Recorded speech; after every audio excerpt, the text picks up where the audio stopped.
And then it's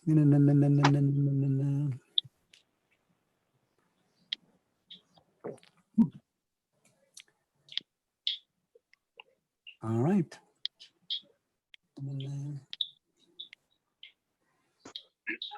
Well, good morning, good afternoon, good evening, wherever you might be in the world.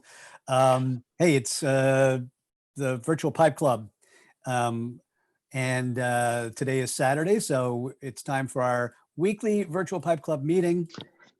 And I'm David Dorian Ross, and we got David from South Africa, got Dimitri out there in New York, the unofficial mayor of New York, Dimitri Saslov, Bart the blacksmith Bart, Black Bart. Hey, you guys. Whichever you like. The shop's actually called BBS because I thought it sounded like BS, which was nice, and it's Bart's Blacksmith Shop. So yeah, and all the rest. It's like the theme song to Gilligan's Island. You know, when they get to the end, they just and the rest. So everybody's here, and if you're watching over there on YouTube, I'm going to try to check in periodically to see who might want to throw up a comment or question, and you can come and join us. You could be in here. You could do that. Today's Pipe Swap Saturday. We've got some pipes to swap, and or if anybody wants to buy one, or if anyone. Personally, I'm more into swapping, more into like trading, but I think some of you guys should have some stuff to sell. Got some John Torpy's got some swag there that looks really nice. Really like it. And all you have to do to find your way in, rather than try to give you the link or whatever, go over to Facebook, and it's on all the Pipe Club pages. There's a link. Just look for our little post there, and you'll find the link and come on in. Okay. That's all I'm going to say. You must be a busy boy because I see those announcements everywhere I go. You know, it's just like, how else are you going to get everybody's attention? You're doing a nice job on distribution there.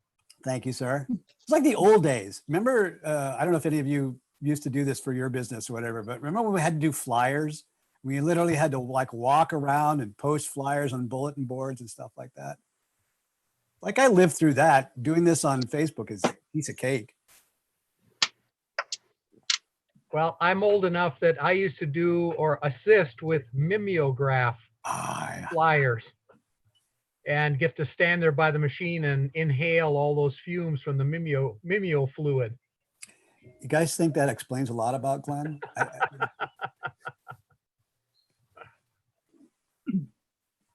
Well, I don't have anything to swap today, but I do have my latest project, which is a fairly large Lorenzo Spitfire. Ooh. What do you think about Lorenzos? Do you like those? Yeah, I've got about 4 of them.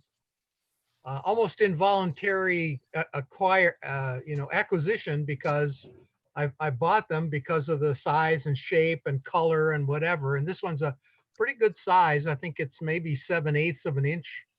So it's a pretty good size fist-o pipe, but I haven't quite finished it yet. It still needs some stem work, but I think I'll keep it.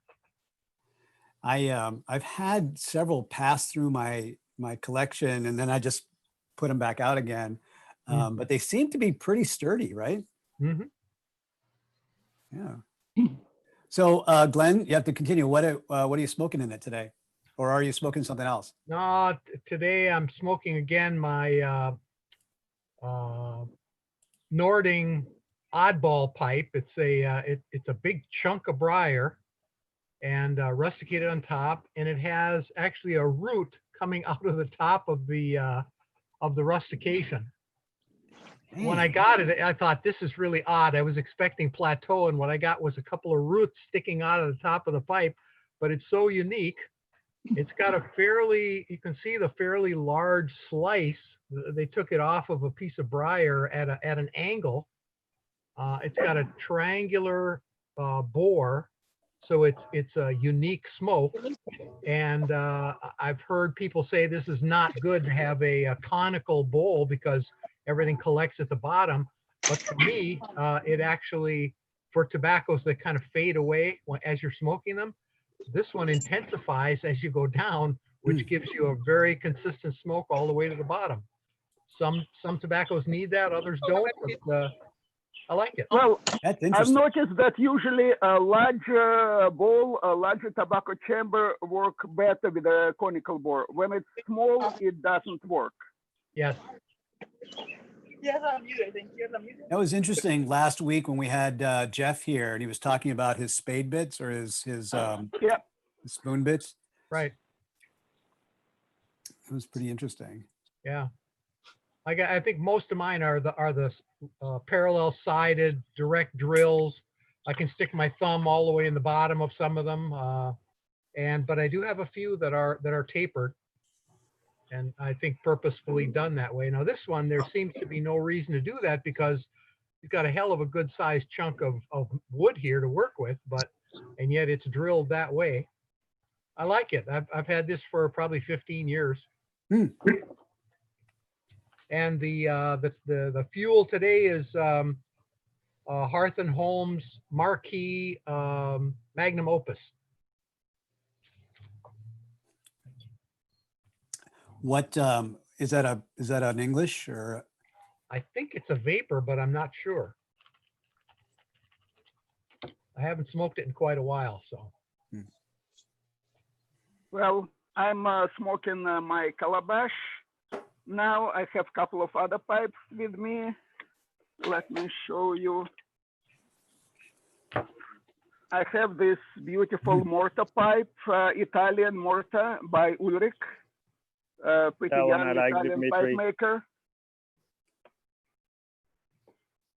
I got it That's straight a from really Ulrich. beautiful pipe. Isn't that Yeah. nice? Yeah, that is And gorgeous. amazing smoker, and I have one of my meerschaums with me today. This one I bought in 1990s at De La Concha in New York. Well, De La Concha doesn't exist anymore. Now it's Davidoff 6th Avenue, on 6th Avenue between 56 and 57. And now I'm smoking a blend called Confessor, which was created by my friend, Christopher McGrath. He texted me recipe and I blended it. He didn't blend it himself. He just texted me recipe. I blended it and it got perfect on the first try. Chris McGrath actually was featured in Pipes and Tobaccos magazine in this issue, fall 2014. Back then he was working at Nat Sherman store, and that's a picture of Chris in Nat Sherman. Young fella. Yes. He's in his 30s. And in Yeah. this blend, it has Red Virginia, Dark Fired Kentucky, Izmir, and Granulated Perique.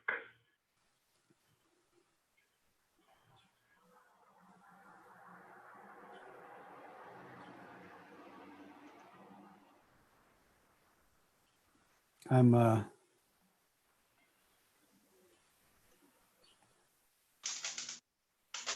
just checking over there on YouTube. A bunch of guys are in the wrong live stream. Who else has got? By the way, I want to come back, Dmitry, because I have some cigar stuff I wanted to share today, and I think they're like totally off brands, but I want to see if anybody knows about them. Yeah, I just got a package today from Nova Cigars. Just a couple of them. Nova Cigars, it's pretty new company. Two people who run in the company used to work at Nat Sherman, both of them. Leonor on Instagram, her handle is Cigar Blondie. And Aurelio, his Instagram handle is Pipe Stalker. So they both used to work at Nat Sherman, and now they run Platinum Nova Cigars, and that's their cigars. They just sent me some.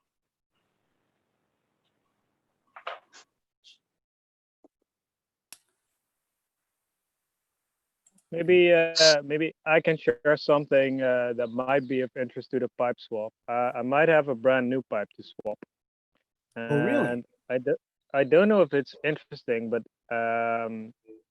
let me tell you a small story. The first pipe I bought, well, maybe not the first. I think it was the second, but the first pipe I actually liked was this one, and it's Missouri Meerschaum Diplomat, and a really nice pipe. I still smoke it a lot to this day, just because I think it smokes amazingly well, and I'm very pleased with it. And then a little while ago, I found this pipe, which is this hardwood version of the same pipe from Missouri Meerschaum. But I thought that the only hardwood ones they made was like the Orzac and the Mini Orzac, and I hadn't really seen them make diplomats. And then I started looking at the sticker, which is like old red sticker. I don't think they use these anymore these days. I think that all they use is like the yellow stickers. So I'm guessing this is something that was once in production, but just hasn't been made for a while. But I am no expert. So somebody here will be able to tell me if this is hard to find or not. If it's hard to find, the German shop still has some, and I'm more than willing to swap a brand new one of this for whoever wants it. Is that it? Did you say it's a hardwood? But do you know which hardwood it is? Is that maple? Yeah, it's a diplomat maple hardwood. And I have no idea if they still make them. Like I said, because it has like a red sticker. I don't know if it has a year on it. Maybe it doesn't. And I mean, I it's know. definitely made in USA, so it's probably a lot less rare there. But here in Europe, I've not seen one like this before. Yeah, I know they still make some hardwood pipes, but not a lot. It's Yeah, and still I don't possible think to the buy them. diplomat, Yes. right? I never saw a diplomat. Yeah, me neither. That's why I thought it was quite interesting, especially because I really like the shape. So I will put this in for a pipe swap. If anyone wants one brand new, I will get it from the store to you, and you can trade it for whatever you like, because they still have a few left. And they look like the packaging looks proper old. It doesn't look like something uh, they recently received.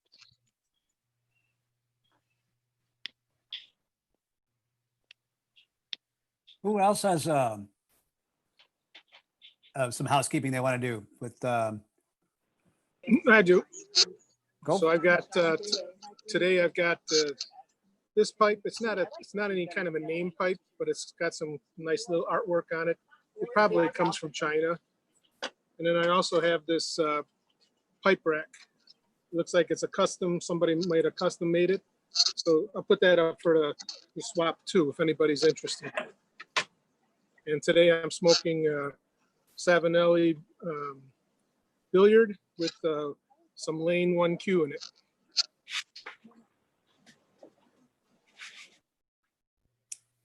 Awesome. I have a little, Yeah. I have a little bit of show and tell. I can't swap or sell these until after end of July. I'm carving them for a contest, and the person has to pick one. But this is a bulldog. I need to It's get a rid of ghost the- bulldog.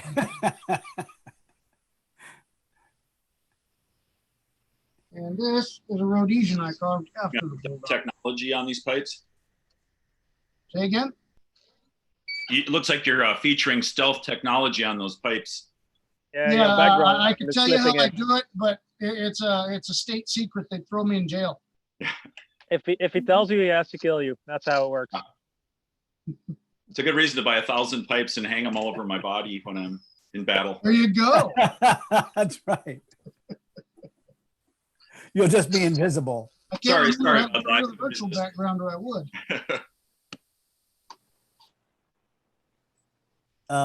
Glenn says that, because I was asking about the magnum opus, Cyprian Latakia, Yellow Virginias from the US and Bulgaria, Izmir, Basma, and Yaniji. You should have called a kitchen sink. Got Yes. what, And seven? finally, some Perique. Right? Because why not?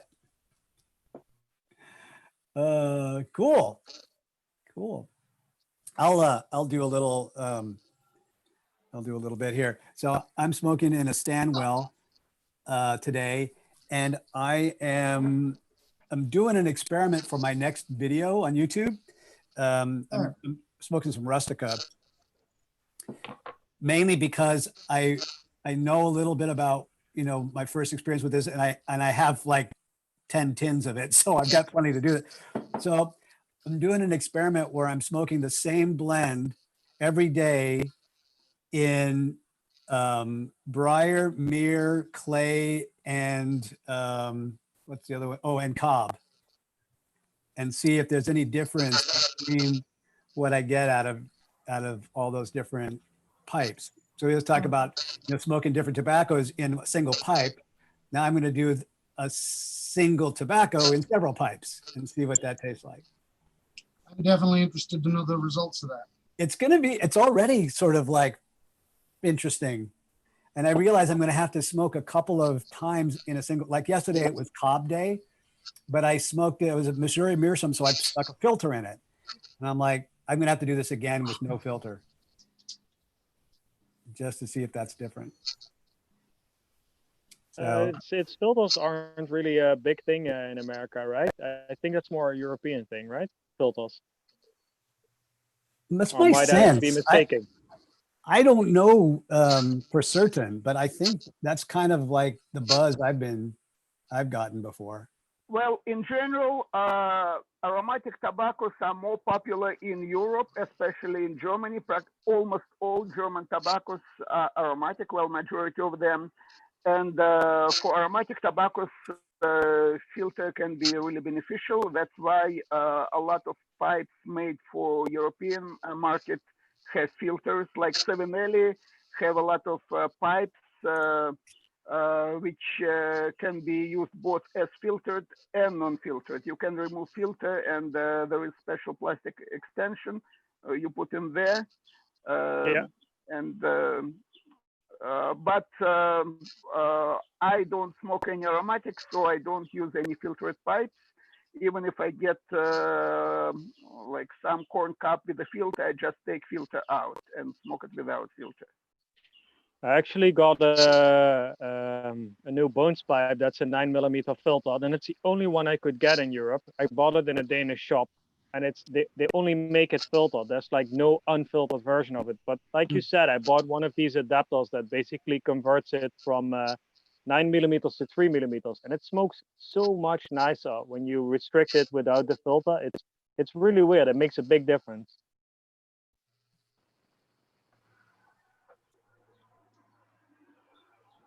I generally like to open up the airway a little bit. I think because the vast majority of my collection are estate pipes, and I think that, well, I'm trying to guess what might have happened, but could be that the briar has swollen a little bit or accumulated tars and whatnot, so it's even tighter than it was made.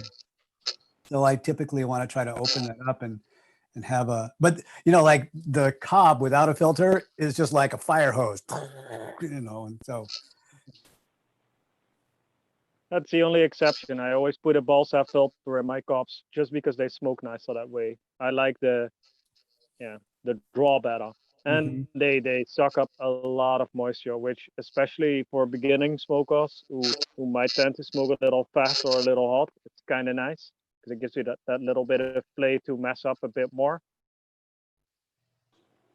I have a couple of filter 9mm pipes, but I usually smoke without filter. Sometimes I do with these, but. Hey Boris, how is Midsummer? It's fine. It's pretty warm. Like, did you guys have a big holiday yesterday? Yeah, usually people go to countryside, but besides lakes, so cities are quite empty. But this year it's a bit different. It seems that quite a lot of people have stayed in city too. But in China, they have, you know, in the middle of winter, they have a holiday moon festival right around New Year's, and same thing. Everybody leaves town, like they all go out to the countryside or go back to their villages and whatnot, and the city is empty. You know, and if you to think about emptying out Beijing, it's like emptying out New York City. Actually, I think Beijing is 3 times the size of New York City or something. But It used to be even more like that. Some 10 years ago, like this, I live in Helsinki. Helsinki was quite empty. Some tourists wondered, where are everybody? right. It was like a ghost city. But it's I think it's just our second biggest after Christmas. This midsummer festival. I was fascinated by that. I read one of your posts and or a comment that you made, and I was saying that's really big. I mean, we have 4th of July coming up here in the U.S., which I guess is kind of, it's, you know, within a couple of weeks of midsummer, but I don't know if it really approaches like Christmas as far as popularity and whatnot. So that's interesting. Maybe it's because here in the U.S. we're having a holiday, you know, every other day, so we're used to it. By the way, I smoke Samuel Gavitt's English Summer. It's quite suitable to Midsummer Festival. Very nice. And what's the pipe you've got there, sir? This is Savinelli 412 copper. Gorgeous.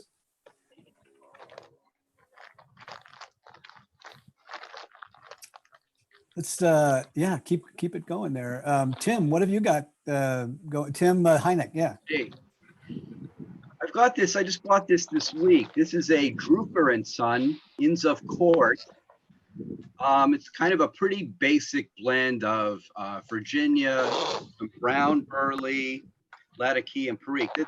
This is a blend. I guess this was from a store in California that I don't know if it's still in operation, but I think not. But the thing is, Greg Pease spent a lot of time there in the 80s, and I guess he kind of resurrected the whole line of blends. And so this is my first time smoking this. It's really nice. It's kind of a nice Virginia with a little bit of Latakia, not a whole lot of Latakia, which I don't really like, but it's just enough to give it a little spice. And you know, I think Greg Pease just does a great job with blends. So it's cool that he resurrected these.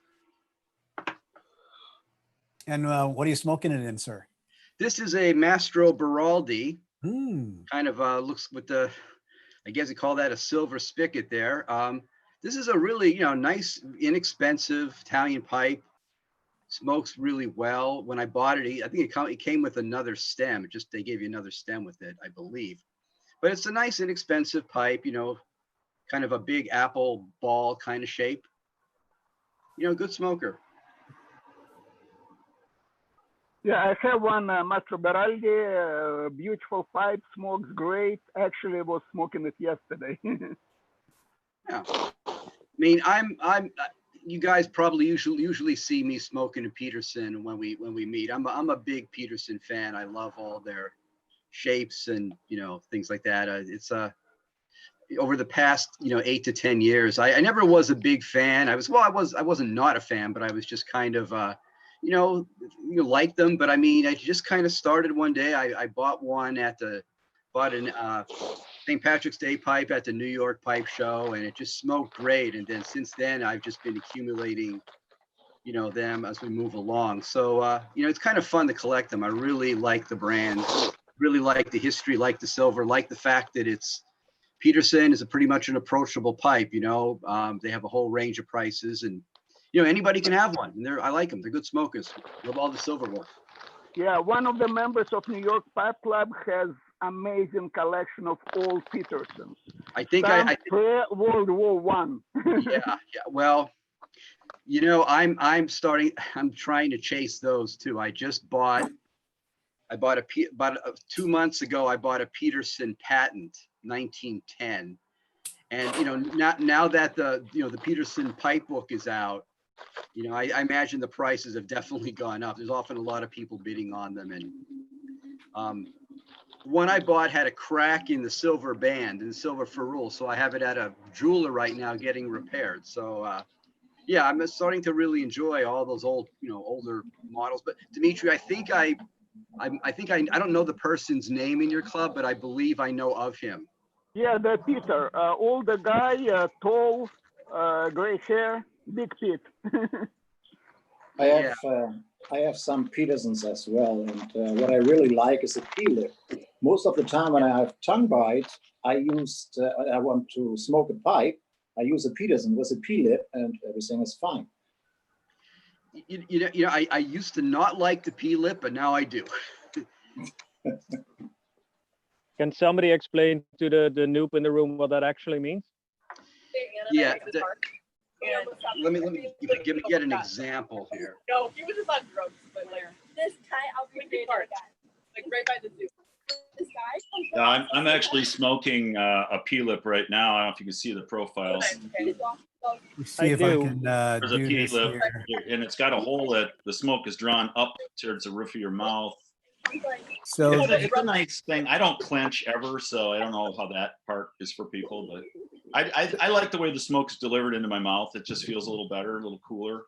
So it doesn't actually come straight out of the mouthpiece, but it comes from the top. That's hard to, yeah, it comes out the top of this little thing. Yeah.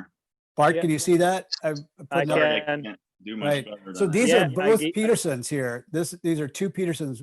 Oh, there you go. And you can see the difference in the way that the mouthpiece is shaped. And so this is, like it's called a P-lip because he's named it after himself. I never seen that before. That's kind of cool.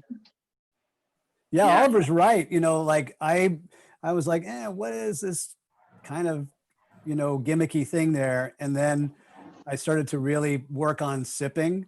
And I was like, oh, it's kind of like when I was skiing and I started skiing on somebody's hand-me-down Hexels, and they were just like really two pieces of plywood that I strapped to my feet. And then I got my first pair of shaped skis to ski on. I'm like, oh, now I get it. This is, it's what carving is like. And the same thing with the P-lip and sipping. It's like, oh, now I understand. They have those P-lips also in Savinellis and rack race pipes nowadays. I don't know if any patent has getting old or something, because they use that same system in drilling and P-lip. Yeah, it got ripped off almost right away. I don't know. Dimitri, were you there when the patent was filed?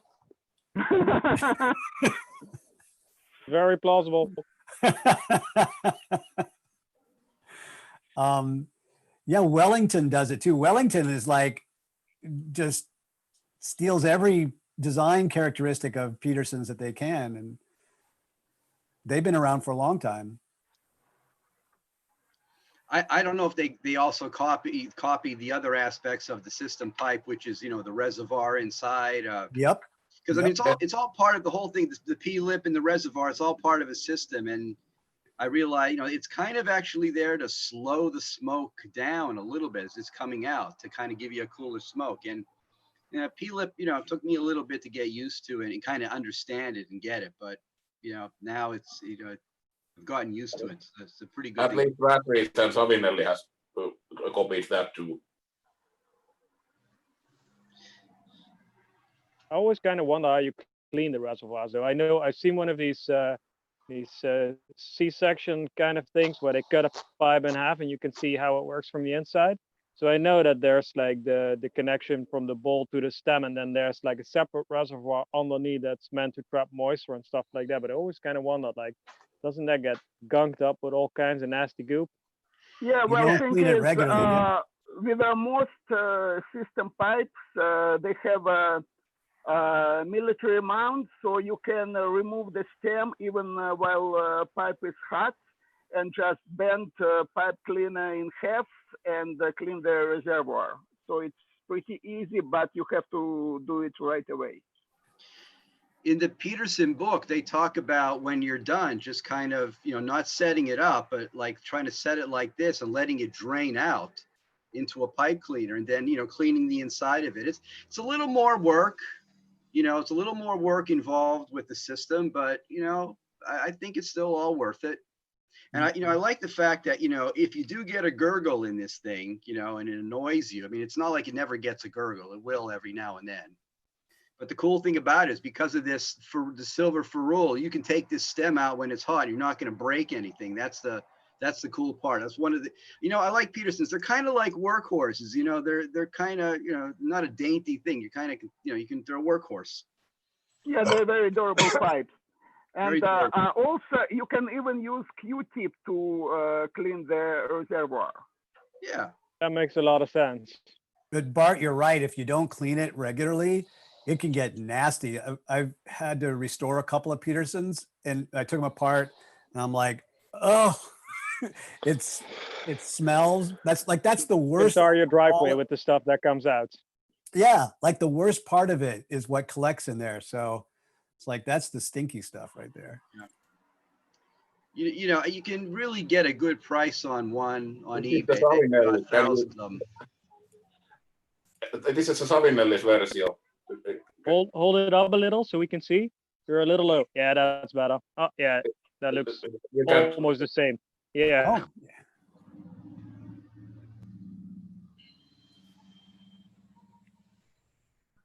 very cool.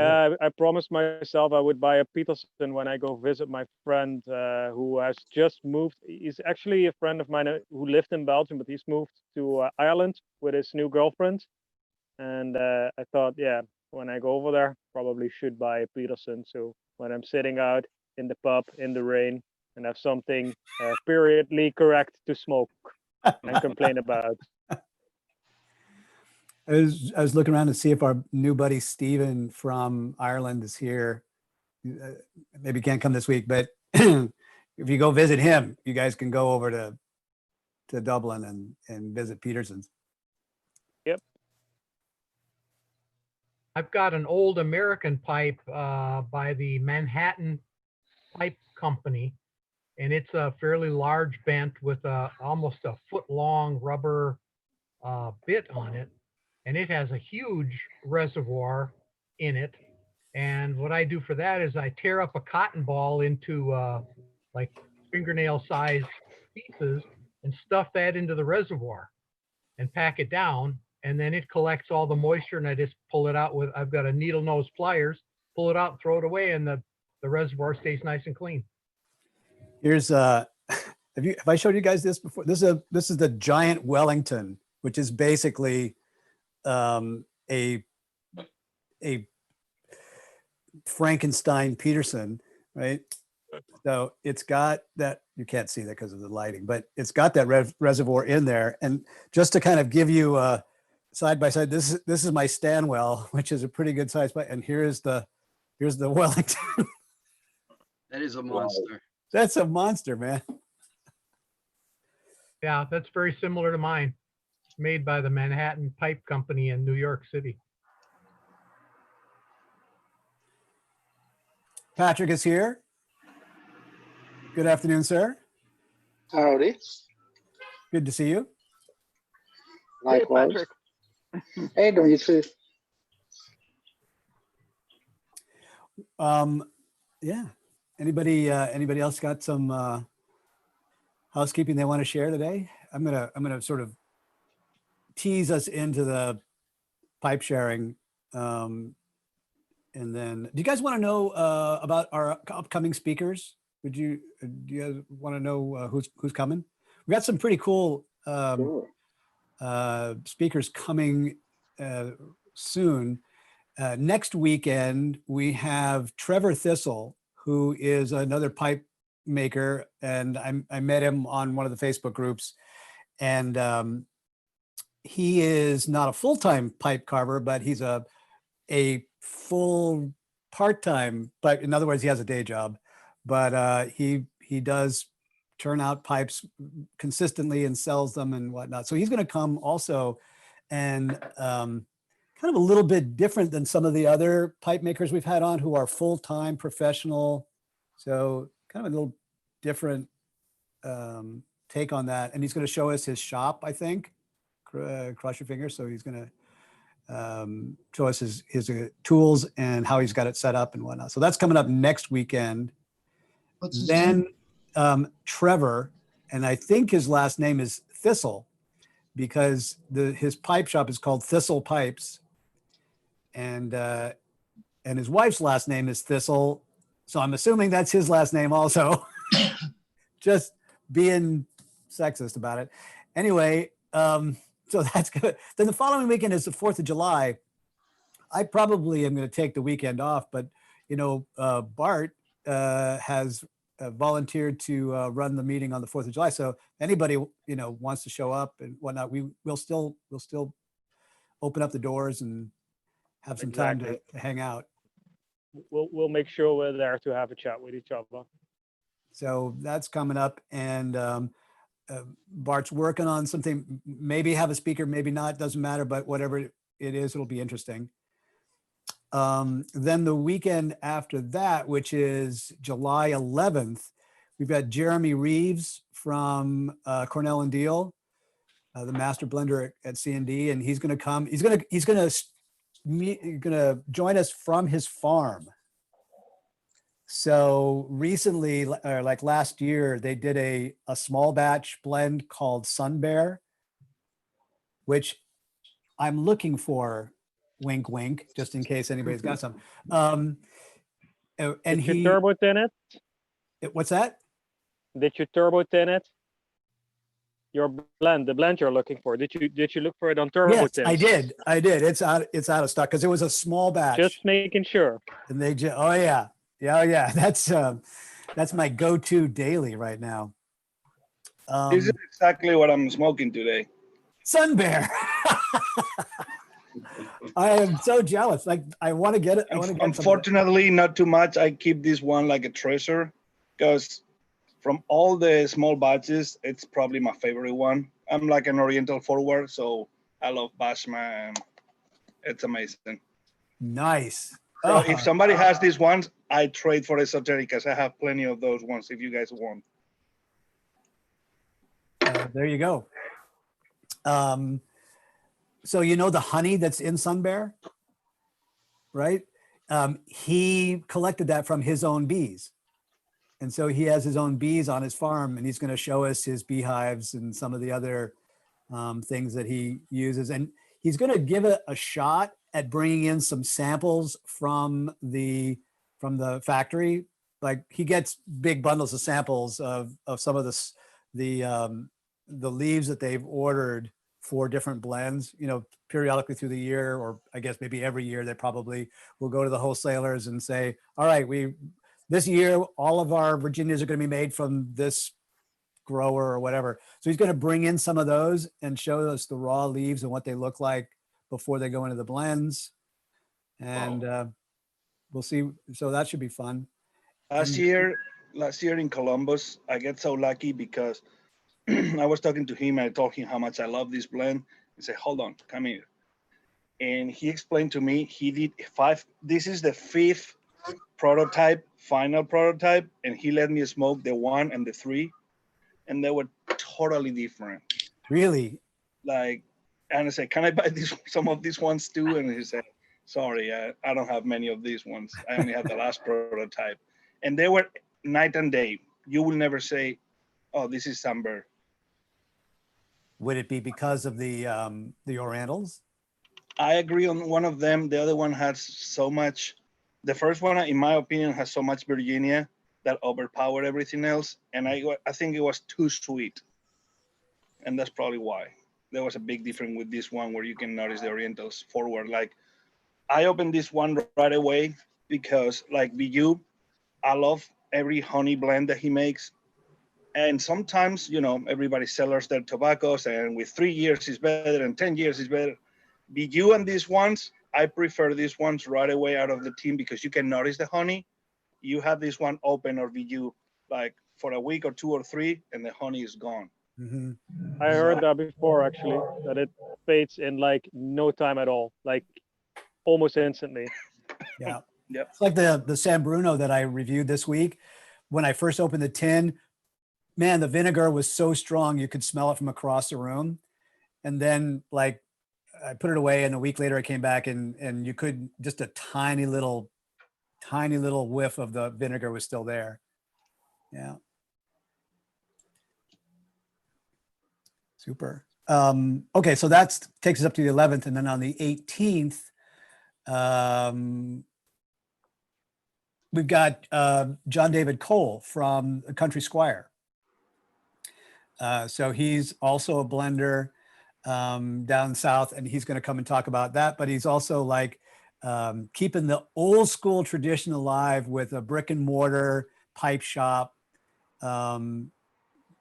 working as a tobacconist to make special blends for people and whatnot. And like there's just a handful of those left in the States here.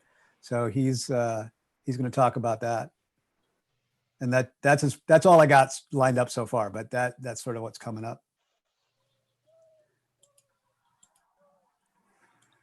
Cool.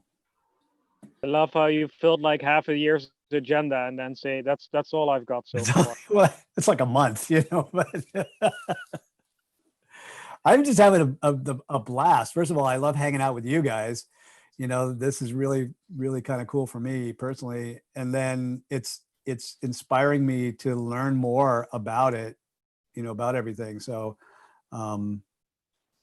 it's kind of like a labor of love. And I'm a workaholic. I work at my day job. It's a occupation of passion. And I have to give myself something else that takes me away from that, just so I can clear my brain out and, not become crazy about it. But so this is very cool. David, I have to thank you. The speakers you've gotten so far just have been amazing. And their presentations have just been so enjoyable. So thank you for the work that you put into this. You're very welcome. And thank you for the kind words. What's been really interesting is that as I approach all the people so far, they've all been like very excited. I've lined up speakers for other kinds of organizations, and sometimes you have to bribe them or pay them or or convince them that this would be a good idea. But every one of them is like Per Jensen. He's the head of one of the biggest tobacco companies in the world, and he's like, oh yeah, I'd love to come on in. Yeah, Per is a legend in the tobacco business. Yeah, but he was very, very, interested to come and visit us. So that says a lot about our community, I think. Yeah. I like when he said a couple of times, like, I wish I can chase the rules of McBarton and make my own decisions about the blends I bring. Yeah.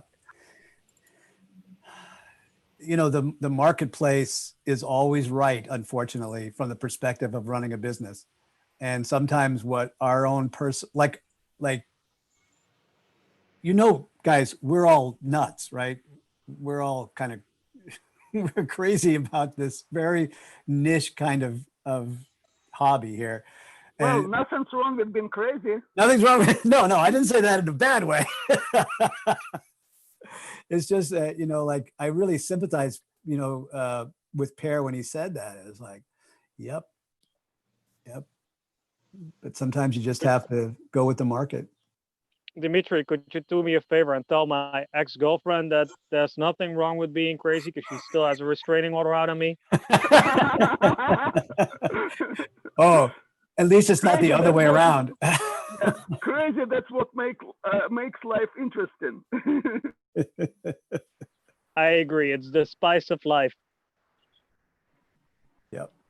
I don't know if I would call this crazy, maybe a good crazy. I was looking at a YouTube video the other day of somebody's tobacco cellar, and he goes down in his basement. He's got like a what appears to be the length of a pool table loaded up with tins all stacked up. And well, those are my tins. Then he goes over to another area where he has his bar, one of those bars that, goes down and it curves around, and it's loaded to the max with jarred tobacco. I mean, he had everything. I mean, He had enough tobacco to last him 10 lifetimes. It was just outrageous.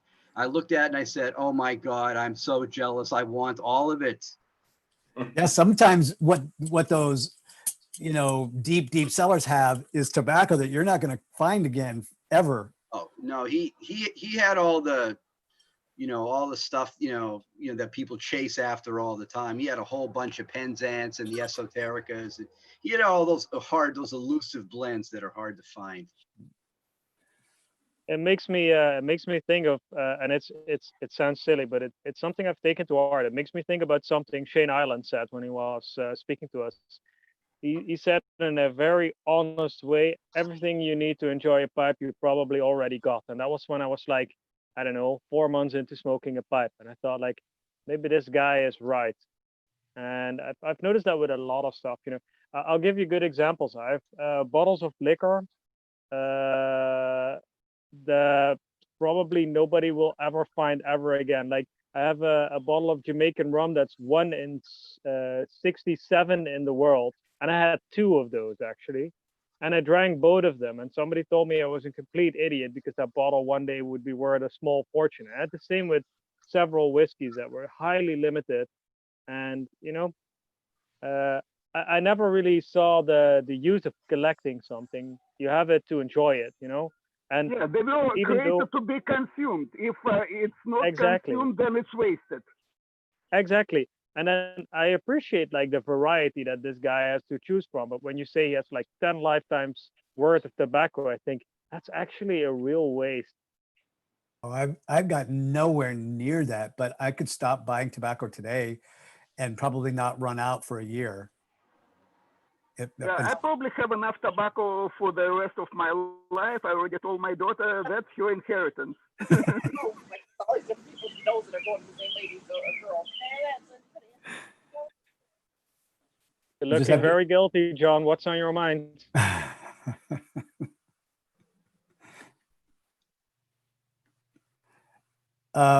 David Bosha says, has anybody ever heard of Holland House? But David, what is Holland House? Is it a pipe shop or is it a I think it's type a liquor of tobacco? company, I think. A liquor company. Yeah, I think it's a liquor brand. I haven't heard of it. I'm not much of a drinker. Yeah, they make mixes. You No, can David buy says it's pipe tobacco. Oh, I'm sorry, my bad. Could be pipe tobacco too. Here's my latest indulgence. A tin of London Dock. It's got to be, I don't know, 15, 20 years old. And it was sealed, had tape across the top. When I opened it up, there's a little bag in there. It was all rolled up nice and tight. And I debated for a while what to do with it. And I thought, what the hell, you got it, you might as well smoke it. So I pulled it out and it was actually very close to the right hydration. So it may have a lot of propylene glycol in it, but I put a little moisturizer tablet in there and left it for a day or so. And I smoked it a couple days ago and it was a trip. It took me back to the 70s and the old London Dock flavor. It just came back, a big whoosh. So I looked it up and it says the topping is rum, but it doesn't taste or remind me at all of rum. It reminds me of London Dock. Tim says you can collect all your life and your kids will put it in a yard sale when you die. Exactly. Or they'll throw it away. That's so true. So true. Yeah. Yeah, I you got know what we lucky should do, this guys? week. We should put little price tags on the back of all of our stellar stock so that when they do put it in the yard sale, at least they'll get something for it. It reminds me of a quite famous saying that I myself take to heart. It basically says, I'm really afraid that my wife will sell all of my guns for what I told her I paid for it.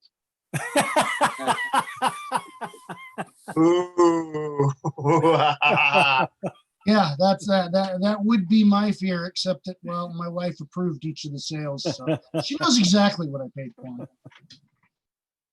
Yeah, mine doesn't, and I tend to keep it that way. Yeah, for those guys who are new here, if you have any concerns at all about what your spouse finds out about your habit, don't let her know that you're watching. So, this is a true story. Like when we first started, I had a guy who emailed me and said, is the club kept private? Because I don't really want my wife to know how much I smoke. So I'm like, maybe I'll just be sensitive to that. Very cool. So gentlemen, I see Bernd is here and Bud's here. So feel free to throw up your pipes and show us what you're smoking today. And Well, I'm yeah, smoking Patrick, it. what you got, I'm man? smoking. I got a pipe from a buddy of ours, and a pipe, Big Pete, if we call him. This is a pipe from the French pipe from the '60s, and I'm smoking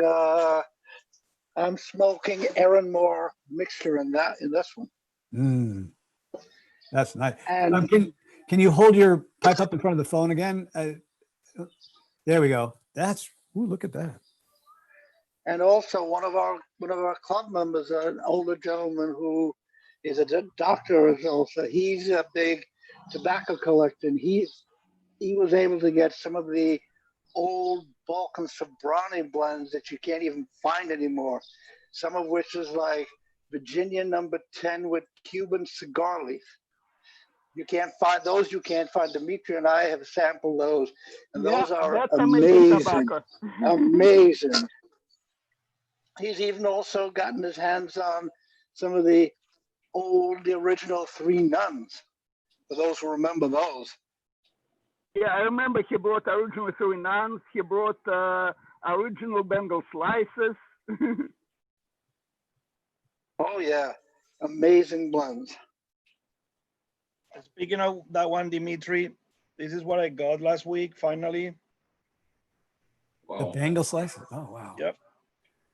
And this one, which is still sealed. Yeah, I love that new Bengal slices, which was blended by Rasulette for Pennsylvania Standard Tobacco Company.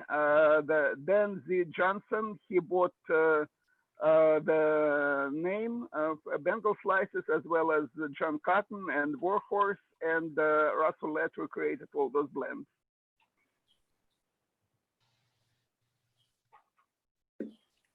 Yeah, some housekeeping. Yeah, go ahead. Go.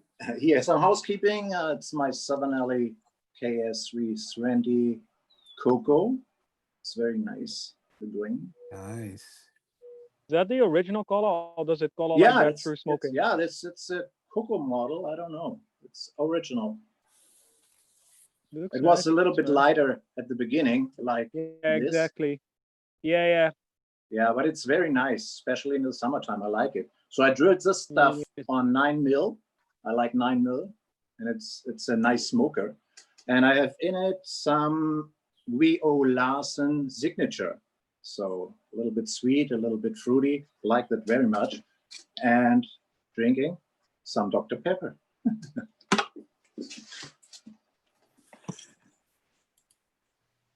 Yeah, gentleman with Bud. Yeah, Bud, let me pull up your camera. Yeah. Oh, country gentleman with from Aristocob with a forever stem, one of the longer forever stems. And I'm smoking some of Wilkie's Pipe Maker's Choice blend and drinking coffee. Bud, is that the original length on that stem? No, this is a little bit longer. A little bit longer. I'm sorry, Bart, I talked right over the top of you, brother. That's okay. No, I was going to don't say worry. it's just it's a little bit longer forever stem, so about 6 Probably inches. I got think. one of the last ones, right? Because the forever stems are not made anymore. The guy Right. stopped very recently. I got this actually quite a while ago, but yeah, they've gone out of business. So Yeah. so now you have to Keep it kind of close make to your own. heart. So, Yeah. I know Vermont Freehand has taken it over, but the one from Briarworks you will never find again. You've got something that will never be made again. It's really cool. I love the long version you got on there. I never thought about sticking it on a pipe like that, but it looks really cool. It's very nice looking. yeah, it goes really well with the balance on this particular pipe style.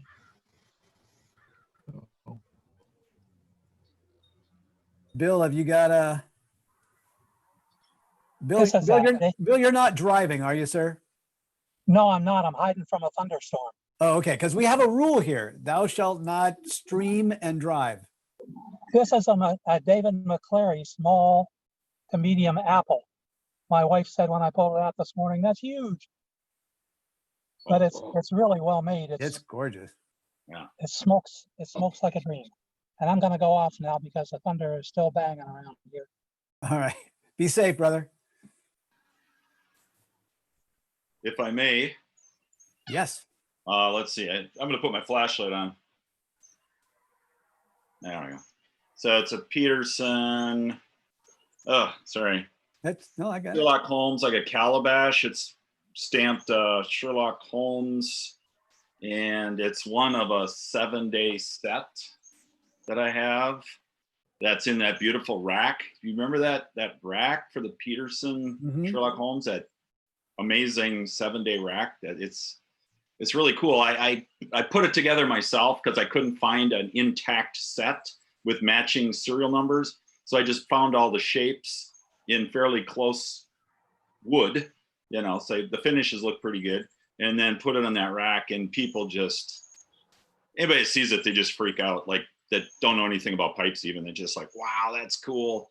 It just looks cool, you know? And they're all good smokers, and yeah, Petersons are always great. And I'm smoking an early morning pipe.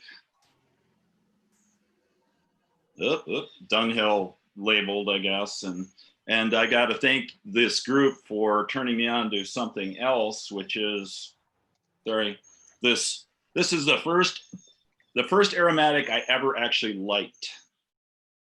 Oh, it's Red Blood Moon. The Blood Red Moon. I've never had an aromatic that I liked. I always liked the English with pretty potent Latakia. And this, I just love this. It's like eating a chocolate covered cherry. So I always have this last because it's like dessert. It's not too sweet for me. It's just like, if somebody hates aromatics, I'd say try that. Yeah. The Cult. Sorry, I got mirroring on my camera and it just looks weird. I can't get it lined up, but that way it reads properly. Yep. Yeah.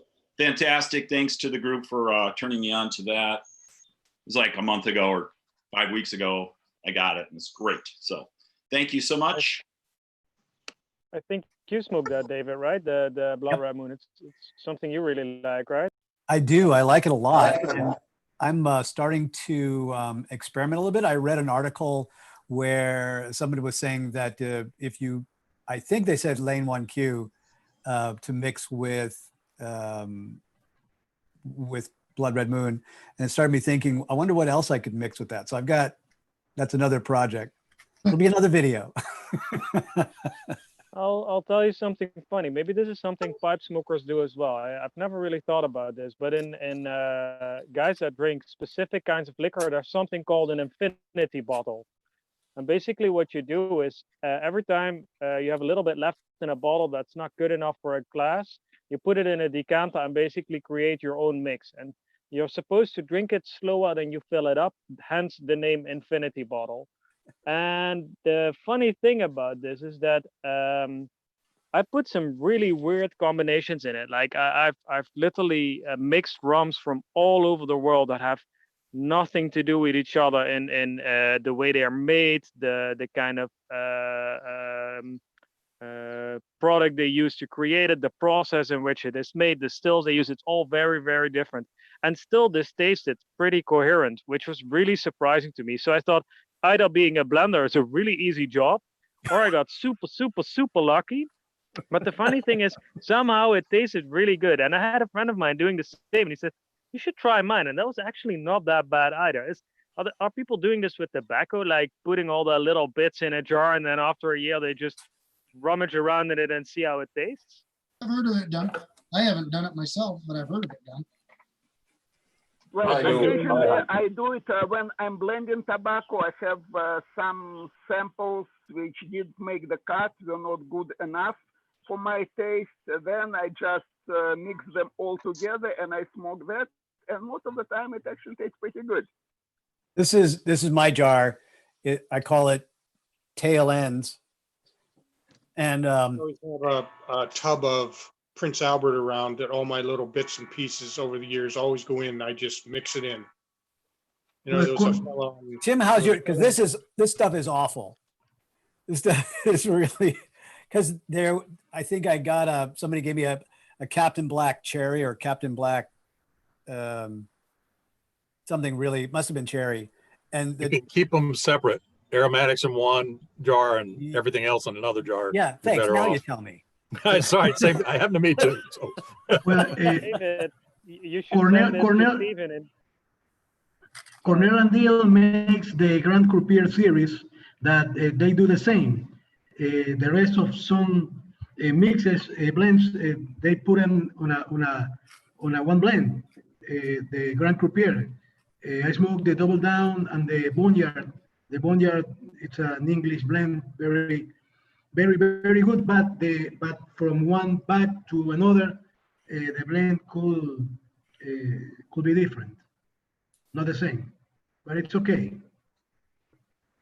How many Those times are it happens to you that you kind of make a couple leftover blends that you don't remember what's on it, and out of the blue is good, and you're like, what is on it? What is on it? Then I'm gonna buy it separately and make my own blend of these. This is a Camineto business, 1972. Bought last year, new, on smoke. Beautiful pipe. It's a light as a feeder. Roberto Ascorti and Luigi Radice both are genius, and it's a very, very light pipe, very, very light, and it's a big pipe. It's the KS business Camineto. Nice. I bought the Pipes and Cigars Best of the Rest blend, their English version. They had it for like $14 a pound, and that stuff was fantastic. So, you know what I mean? Sometimes you can get one and it's super, and other times it's like, but that one just turned out to be great. So, but it was a great price too. So, yeah, bit of a gamble, I suppose, if you're, you know.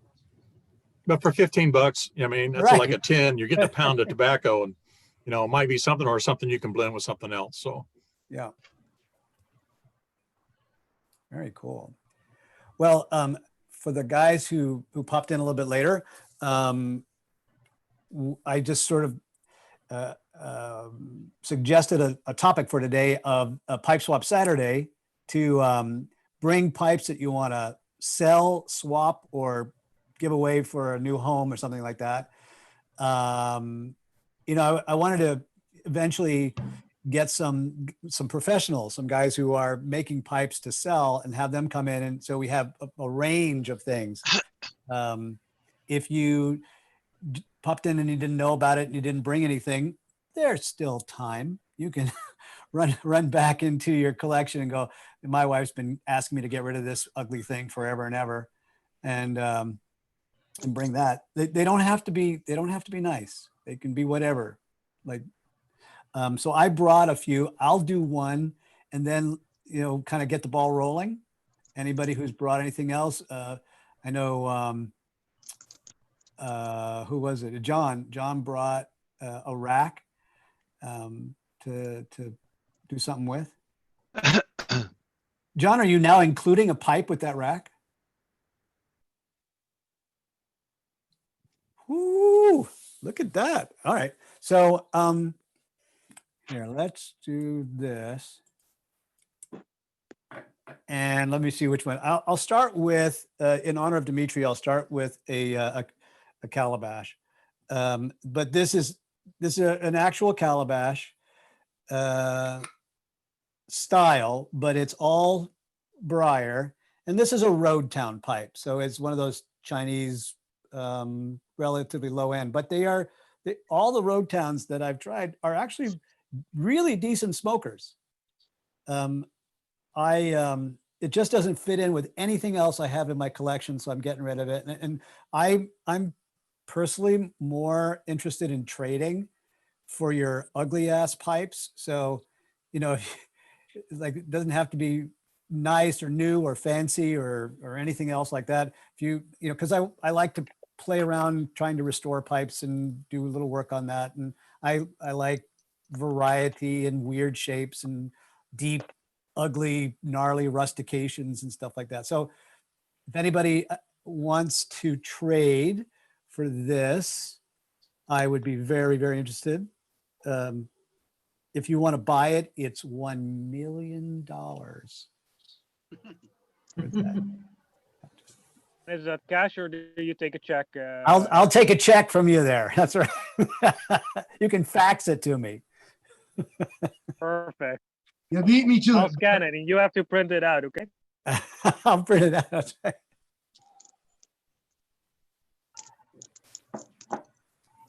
So that's one. Feel free to throw one up, and if you didn't bring one, if you want to just ask these guys about the pipes that they did bring and see what we got. I have this little, I think it's an Italian pipe, a little Molina. Kind of got a nice, the top of it's got the smooth part. It's got this ferrule action going on here. It looks like, like it's a fake gold or copper or something. It's a nice little pipe, smokes fine. Anybody would want to trade something, I'd be more than happy to do a trade. If you have any Petersons that you can't stand and want to get rid of, I'd be happy with one of those or other things.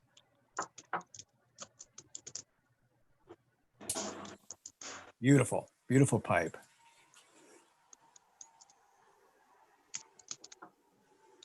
I got these. This is an Armelini kind of Calabash version 2.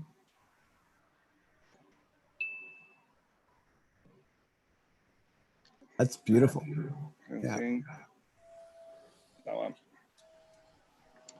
And this is like a Master di Paya, like a small square one. Are you putting those up for sale or swap or? If I find something that I like from somebody else, I don't mind trading.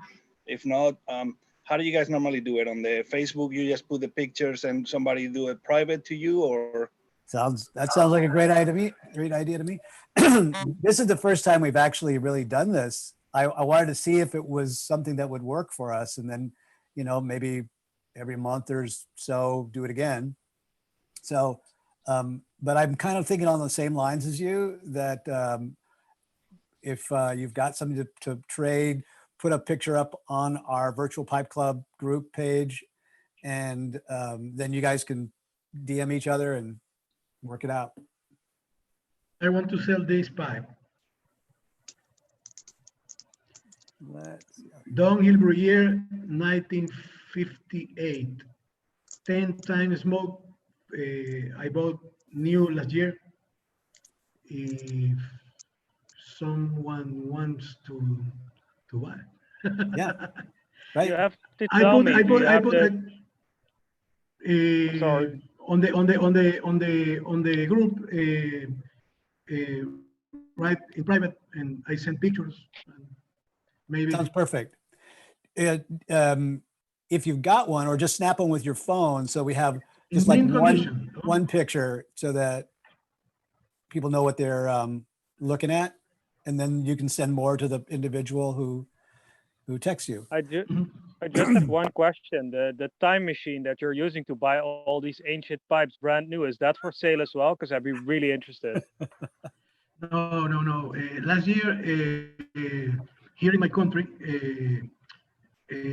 I found some new pipes, 2 downhills, this Caminero, 3 GBDs from 68, 65, all of smoke.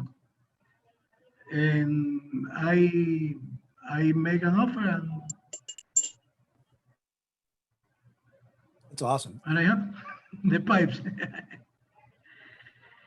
six pipe on smoke, 70s, 60s, and 50s. The eras. That's really nice. The two downhills, one from 1958 and 1960. They both are downhill Bruyeres. Group 3, both, Group 3. All right, guys, You gotta at least lottery. check it out. You gotta at least check it out what he's got there. It sounds really interesting. Tim said he's gonna be right back because he wants to get in on this. Tim, did you go grab something already? Tim Hummer?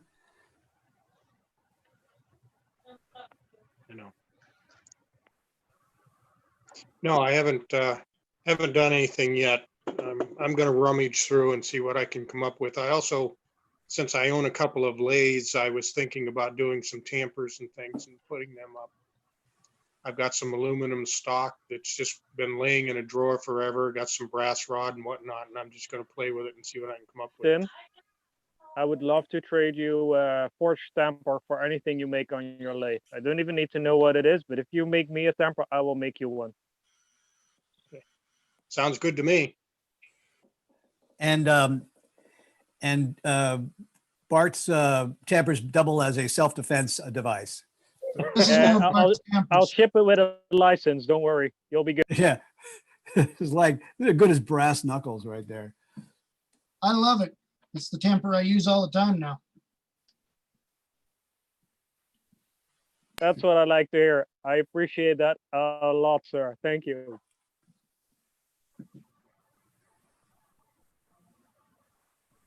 I might actually, if you're interested, I might actually put a really small video up on the Pipe Group page. Today, I did a bit of forging and we made a hammer for a friend of mine, also in a trade. I can put up a little video of how we made it. It's quite cool to see. That'd be awesome.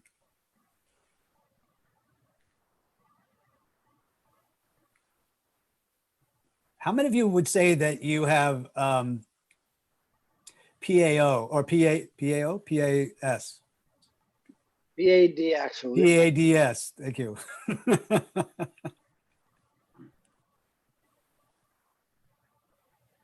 Pipe acquisition syndrome, is that what you're talking about? Yes, sir. That's the one. I'll confess. I'll be first. I feel What's this the is like an minimum? anonymous meeting. That's right. Hello, my name is David Dorian. I'm Is there a David. I have a problem. Is there a minimum number to join that club? The minimum If number the is urge set by strikes our you more than thousands. twice a day, you have a problem. That's just a general rule of thumb. If you're on eBay more than twice a day, you have a problem.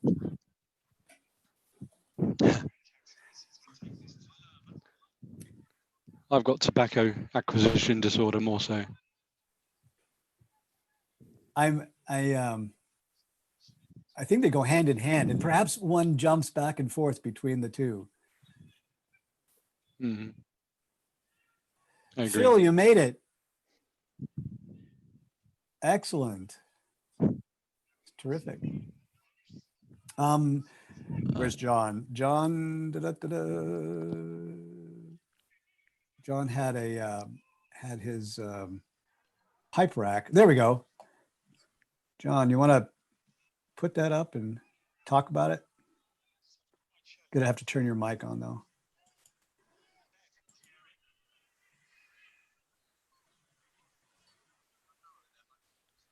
Or not.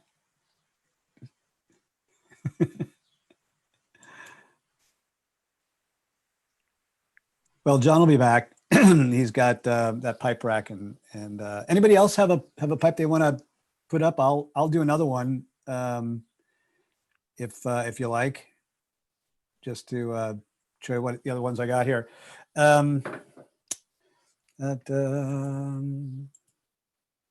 Okay, let's see. This is another road town. I do have more than road towns to swap, but this one is just sort of very unique. These are all probably stamped or something like that. They're briar, but they're not great briar, and this is not a different kind of accent there. It's just colored, but it's totally interesting shape and another good smoker. And I've smoked it like once and just decided it wasn't part of the rest of the collection. So that's my, that's another one. And I'll definitely, like you say, put it up on the, on our Facebook group page and show you some pictures of it and whatnot. For those of you who may have just popped in, for me, I like trades, and I'll take, you know, your old ugly ones.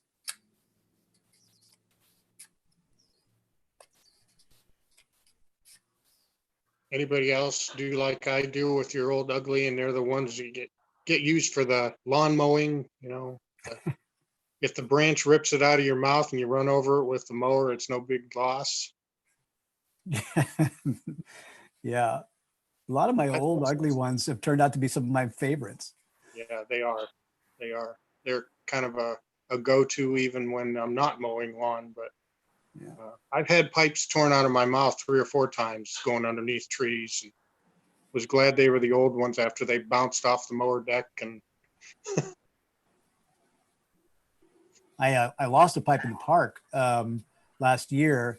My dog sort of took off after another dog, and in like all of a sudden my pipe was gone and I could not find it again. I went all the way over the ground where we had been, and it had just gone into the twilight zone.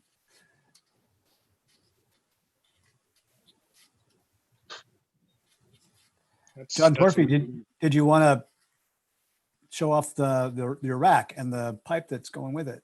You're going to have to put on your own microphone though. That's something you shouldn't really ask anybody. Can you please show off your rack? I've been in trouble with this question. so this is the rack. It's like a homemade rack. I don't know. I got it with a pipe purchase on eBay, and then this is the pipe. It's a knockoff. It's like a Chinese pipe, but it's got some ornamental design on it.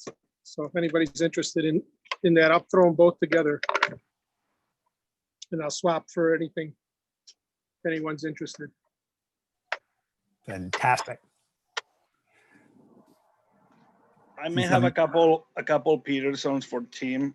Tim, yeah, stop smoking for a minute. I mean, this one is nothing. It's one of the Kinects. Okay. I don't know. Can you see it okay, or do you need a light? I can see it okay.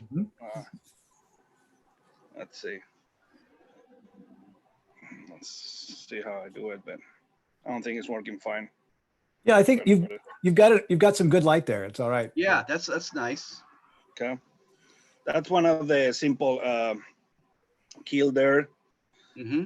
But the grain is really good. And the iron. So you can PM me if you want. And of course, I know a lot of you may be interested in this one. This is the original Sherlock Holmes from '86 or '87, one of these years. Okay. And this is the Watson, I believe. The Watson. Okay. Do you want to swap them or do you want to sell them? These two, I want to sell them. I want to get rid of those, unless you definitely have something else that you may be interested in getting rid of. Okay. We can PM pictures and we can do the deal or talk about it. Okay, sounds good.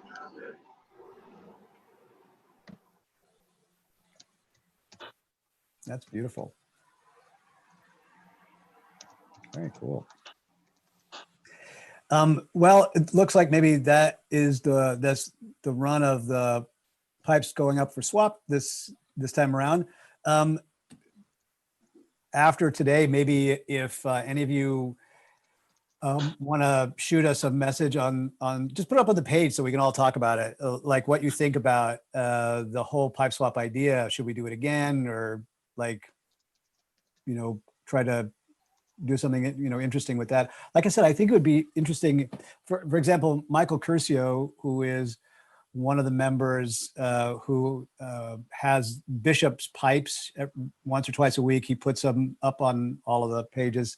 So he does a lot of restoration, and I think it would be interesting to have him come and show off some of the things that he's working on.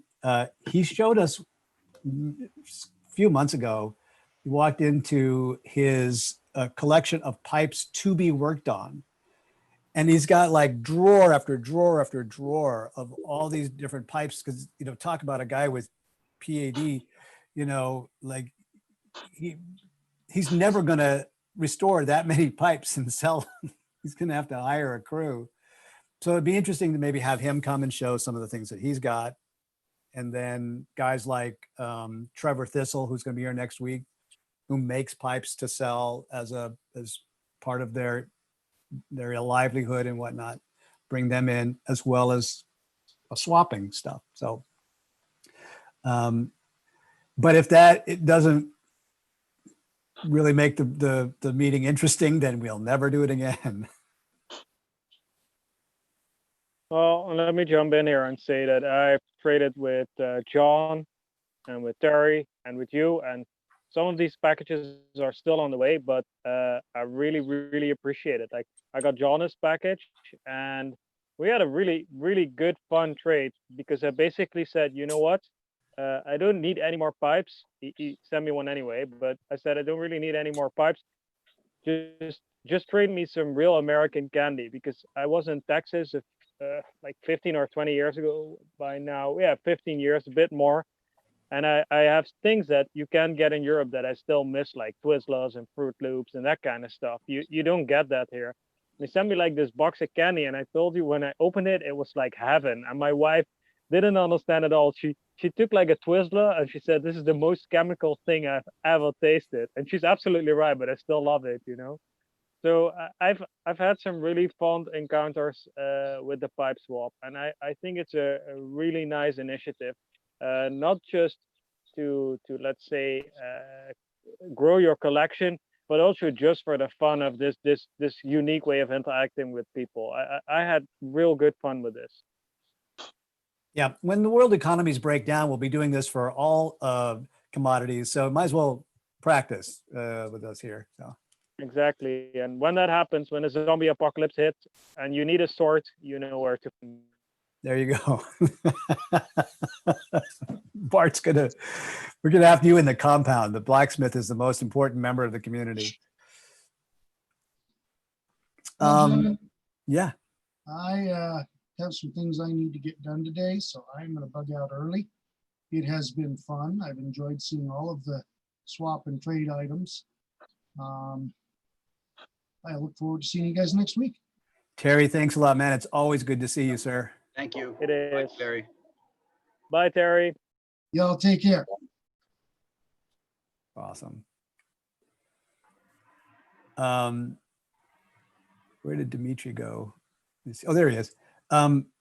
Dimitri, could I ask you to tell me if any of these cigars are anything?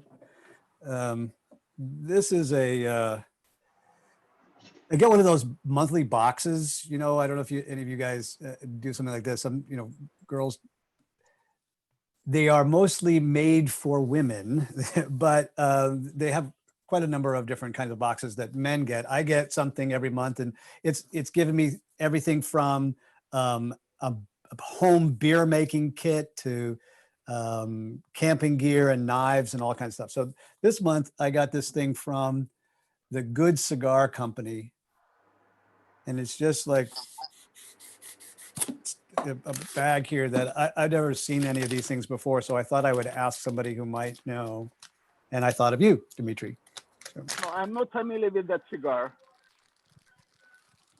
So but I think there's a few in there, right, David? There's a bunch.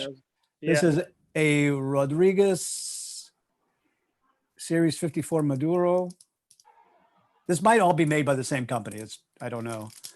Maduro is the leaf that they're using, the wrapper that they're using, but I don't know the cigar.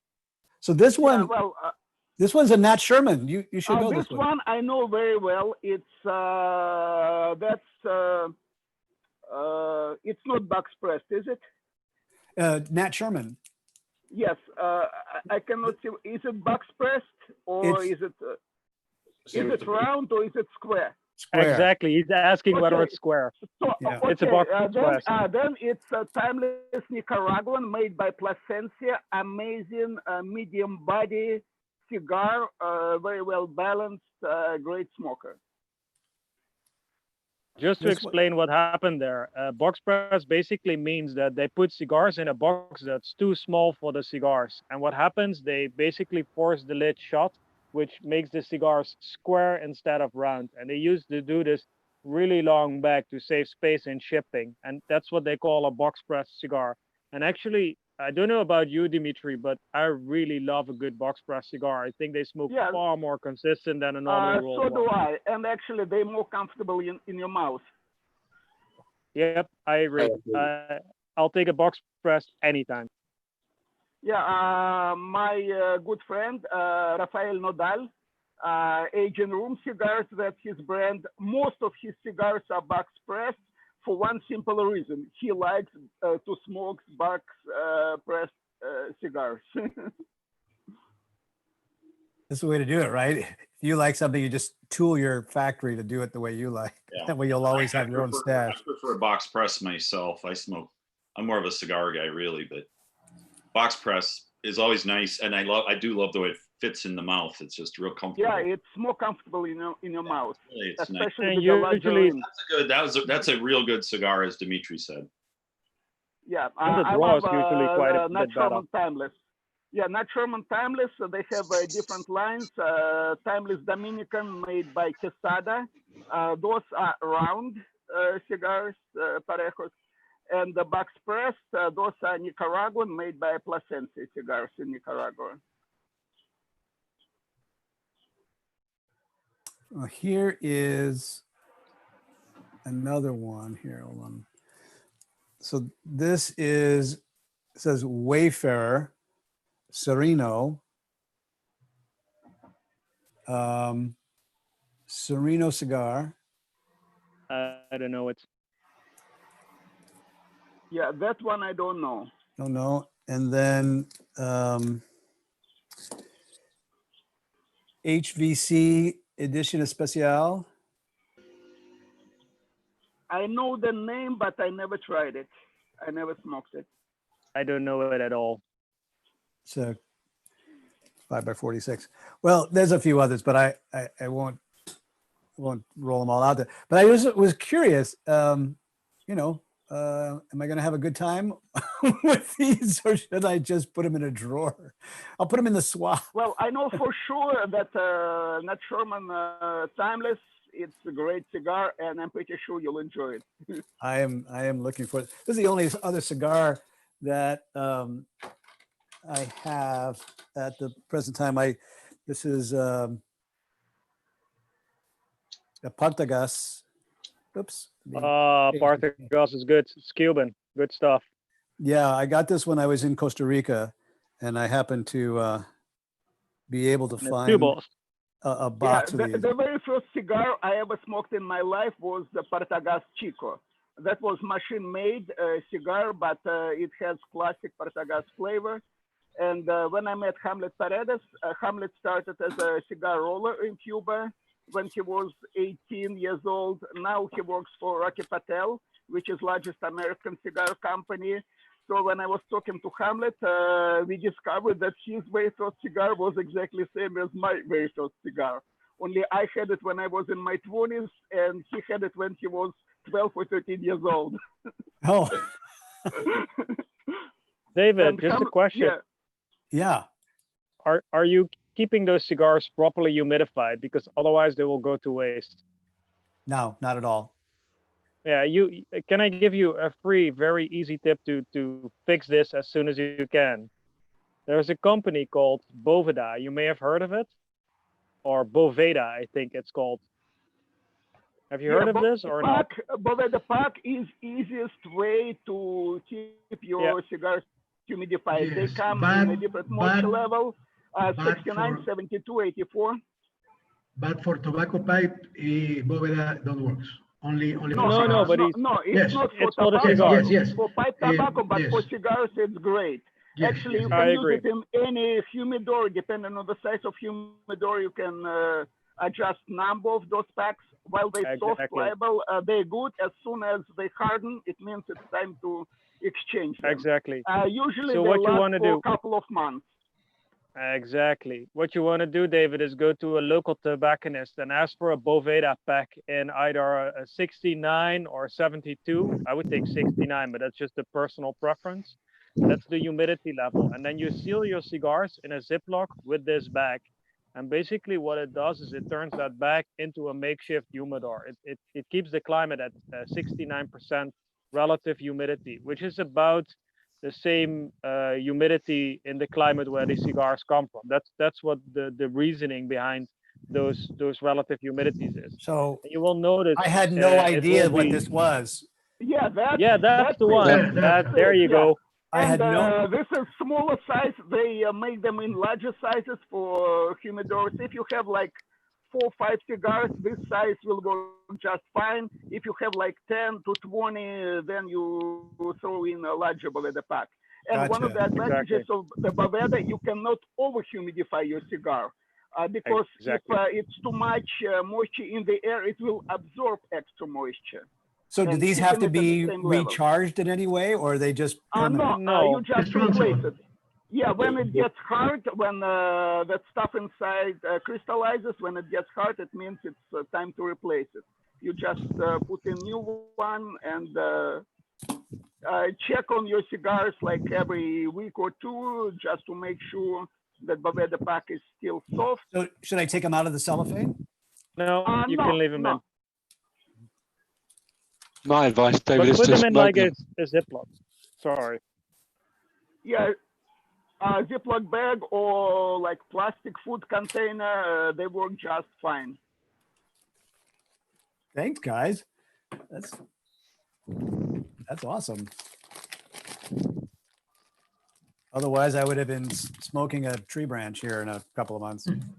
Yeah, they're no good when they're not properly humidified. They get sharp and nasty. They really need to be at the right humidity level. Otherwise, you won't enjoy them. I promise you. Yeah, also if they get too dry, they start to crumble, wrappers If you- start cracking. If you have a cigar, a dry cigar, chop it and use with a pipe. I like that. I actually have, Yeah, yeah. I bought a pound of aged Maduro from Mhm. Sutliff. That's one of my faves. Sometimes, well, certain cigars don't taste good when, like for last inch or two, but some cigars taste great all the way to the end. It's too hard to hold them, but they still taste great. In that case, I put it inside the pipe and finish it in a pipe. Exactly.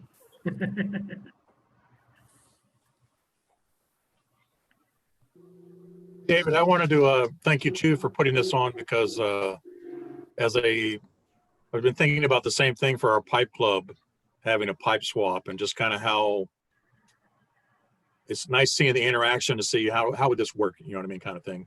Especially if you're putting on kind of an event, you know what I mean, so you can kind of give people guidelines here. Here's what to do, you know what I mean, and you know, put your stuff out there or however it is, or kind of thing. So Yeah, well, I appreciate you guys participating.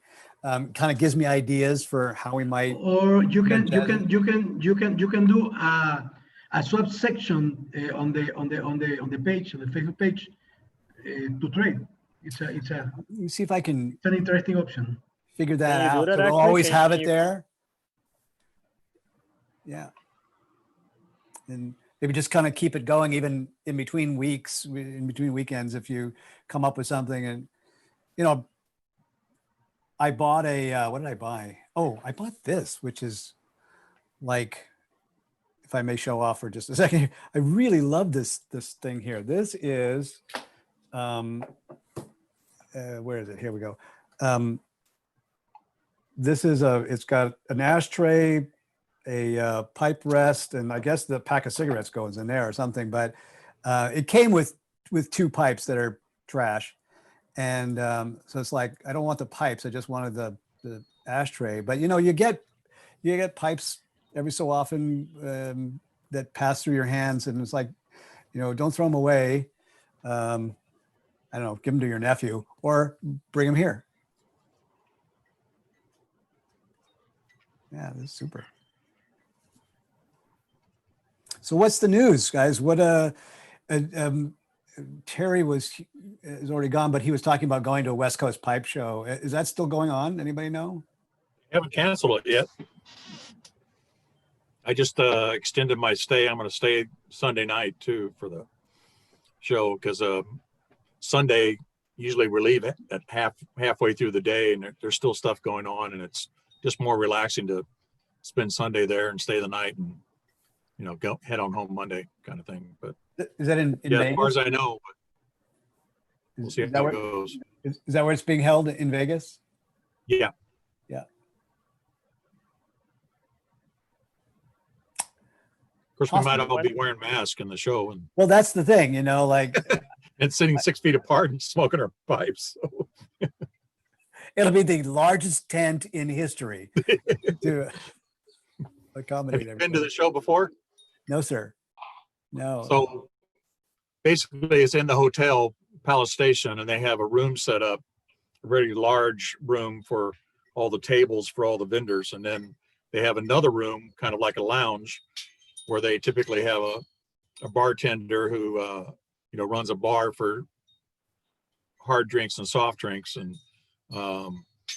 then there's tables set up in there, and then that's where people meet. So the lounge is almost as much fun as the show, kind of thing. But and then they have drawings all day long, and there's all kinds of stuff going on. But it's a great way to meet other people, and definitely meet your pipe vendors and pipe makers, and some of the people like Cup of Joe's was there last year, and Briar Works was there, so it'd be interesting to see who shows up, assuming they still have it, and then kind of what kind of conditions it's going to be under. So this year's iffy.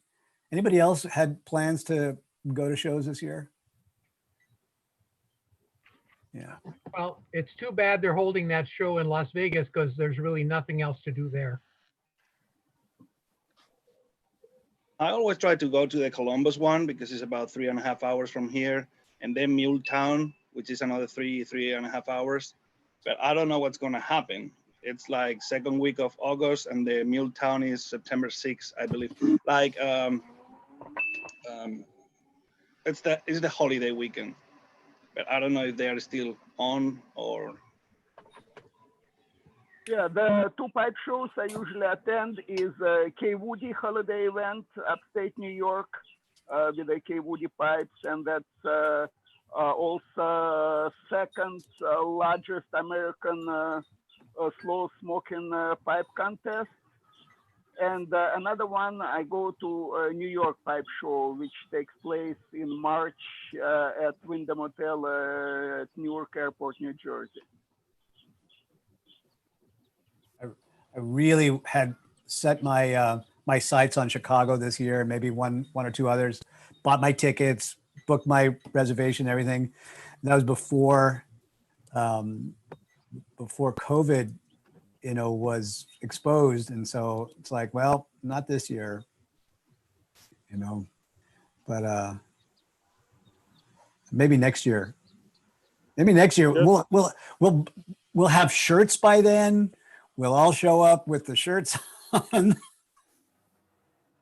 We still need to do that, actually. The shirts. That's honestly, I think that's not a silly idea, And what I saw, but that might not be for our group, but I thought that was really funny. You have like in Corn Cob Nation, each year they make a Pipe of the Year edition, like Peterson does as well, and they are fairly cheap, and some of them are really nice. Like in the 2019 model, they had like one with a tapered bowl, quite big, with a maple stain on it, which is very unique for a corn cob.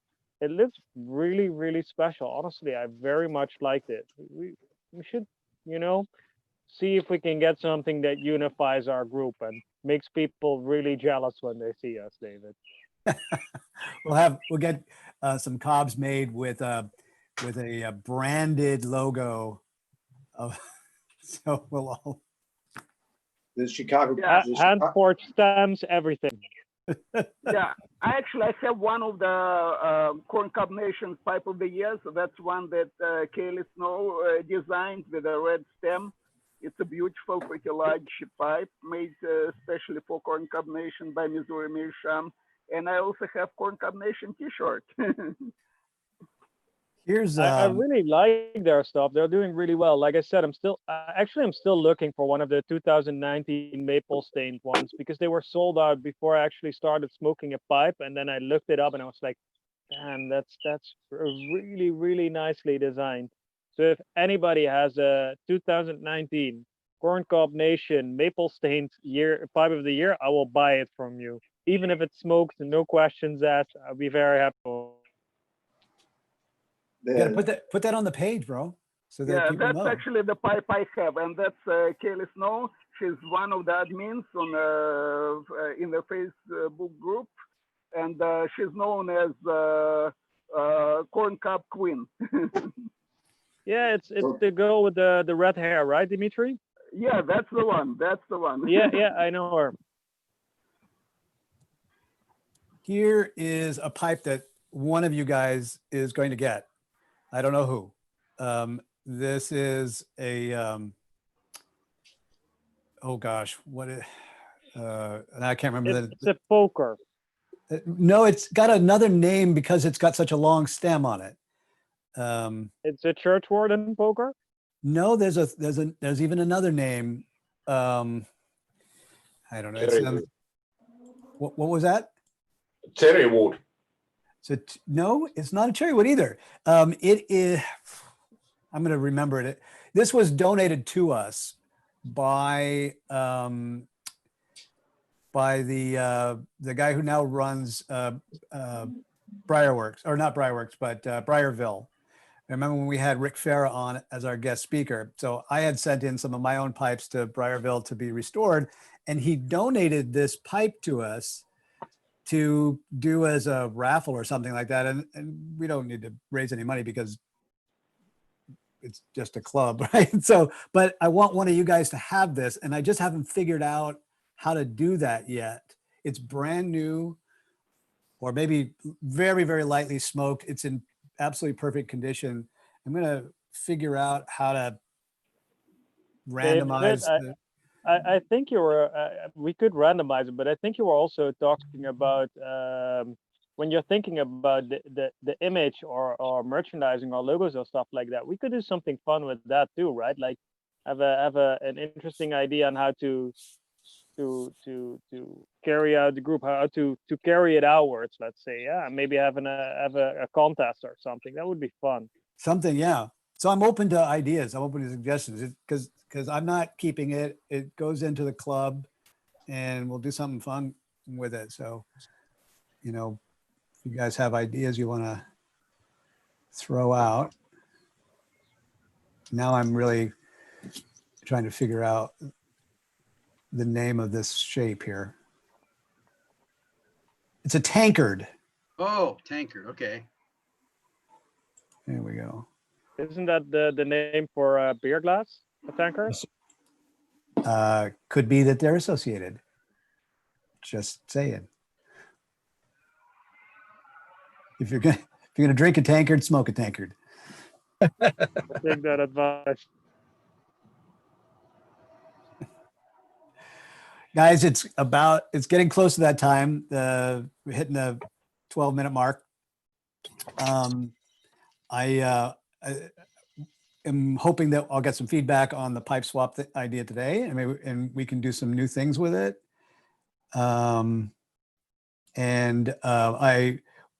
If you've got pipes to sell, swap, or whatever, Alfredo's got a great idea. I'm gonna look on our site to see if I can figure out how to do that separate swap section.